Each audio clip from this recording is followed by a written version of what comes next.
I just want to say a few words here about resources and capabilities and the VRIO framework. So the VRIO framework is an important framework for assessing whether a resource or a capability might be a source of competitive advantage for an organisation. Now, when we look inside the firm, when we look at trying to identify what our resources might look like and what our internal sources of competitive advantage might be, the model by which we do this is called the resource-based view of the firm. So the resource-based view of the firm is a model of strategic management that's been around since 1959. It was a model that was developed by an economist by the name of Edith Penrose. And what Penrose said was that organisations are best thought of as a bundle of resources, and those resources are optimally employed at points in time to try and achieve strategic outcomes within the organisation. And then from time to time what we find is that the organisation will have an excess of resources or resource slack, and then what it's able to do is then redeploy those resources to new strategic purposes. And so the resource-based view, or the RBV, is a very important lens for understanding the internal sources of advantage that an organisation might have. So as I said, the resource-based view, or the RBV, sees an organisation as a collection of unique resources and capabilities. And these unique resources and capabilities are really the source of strategic success for the organisation. And that any difference that we might observe in the performance of 2 or 3 or more firms is actually a result not of the market conditions in which they compete, but of the unique resources and capabilities that they possess as an organisation. So remember that the IO, or the industrial organisation model, says that any variance in performance is linked to external factors. The resource-based view attributes any difference in performance to internal resource and capability profiles. And for my mind, the resource-based view is very applicable to entrepreneurship. The resource-based view is really trying to understand what our resources are, how these resources might be used, and what advantages we might achieve as an organisation by using those resources. And under the resource-based view, there's a couple of important concepts that we need to understand. The first is a concept of a resource. So when we talk about a resource, what we're talking about is anything that is an input into the firm or the organisation's production process. So if we're a manufacturer, the inputs would be things like the raw materials that we put into our product, the machinery, the plant and equipment, the humans who are engaged in that production process.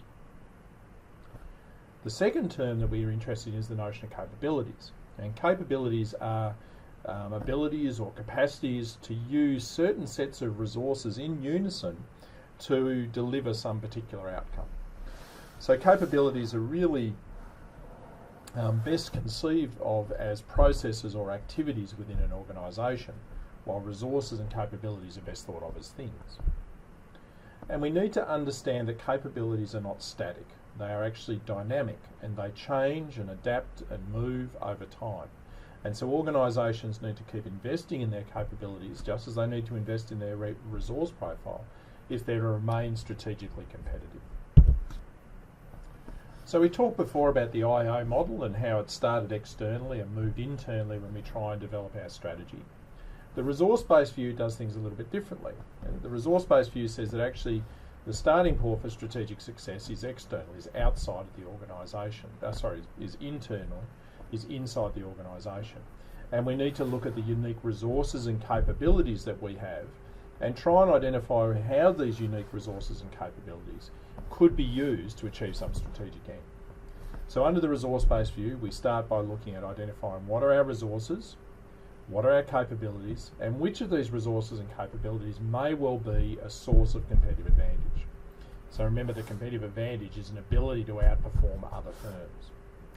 Once we know what our resources and capabilities are, then we go about selecting the industries that we might want to compete in, identifying which industries are most attractive given our resource and profile capability, and then develop a strategy and achieve superior returns.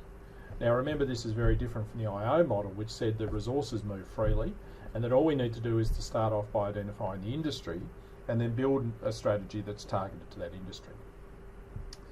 again, this is why I think the resource-based view is really critical for entrepreneurs, because it says, look at your resources, see what opportunities might derive from the resources and capabilities you possess as an organisation. And so again, we talked about this, the resources tend to be the tangible and intangible things that are possessed by an organisation, while capabilities tend to be the processes and activities that an organisation engages in. What we're interested in when we talk about competitive advantage is trying to identify what we mean, what the core competencies might be of an organisation. So a core competency is a capability that enables us to achieve competitive advantage. It's a capability that is distinctive and different, and it emerges through the accumulation of learning and experience within an organisation. So it's really important that we understand what these core competencies are. Now this is where we get into a discussion of the VRIO framework. So the VRIO framework basically says that if a resource or a capability is to be a core competency, then it has to meet 4 particular criteria, and all 4 criteria have to be present. Okay, it can't just be 1 or 2 or 3 of them. If all 4 of these criteria are present, then a capability is a core competence and will be a source of advantage for the organisation. So what are these criteria? The first criteria is that the capability has to be valuable. Okay, valuable means that it's enables the organisation to create and capture new opportunities, to derive value from pursuing some new opportunity within a marketplace. That resource also has to be rare or unique. It can't be possessed by everyone, because if everyone has it, it's not going to be a source of advantage. So the capability has to be valuable, and it has to be unique or rare. It also can't be substitutable. So we can't substitute, if we're a competitor and we're able to substitute some other resource and achieve the same sorts of outcomes, then that resource in and of itself, or that capability in and of itself, is not going to be a source of competitive advantage. And we also know that it has to be inimitable or costly to imitate. So if it's costly for us to imitate a capability or core competence of an organisation, then it is a source of competitive advantage.